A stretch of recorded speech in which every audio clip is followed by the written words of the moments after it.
हरिः ॐ स्वस्ति न इन्द्रो वृहस्रवाः स्वस्ति नः पूषा विश्ववेदाः स्वस्ति नस्तार्क्ष्यो अरिष्टनेमिः स्वस्ति नो बृहस्पतिर्दधातु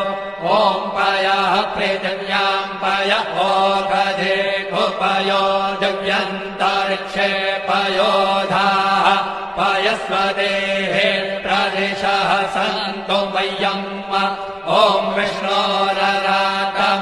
विष्णोः श्रोत्रेस्थो विष्णोः शोरसि विष्णोर्ध्रुवोऽसि वैष्णवमसि विष्णवे त्वा ॐ मद्गर्देवता वातो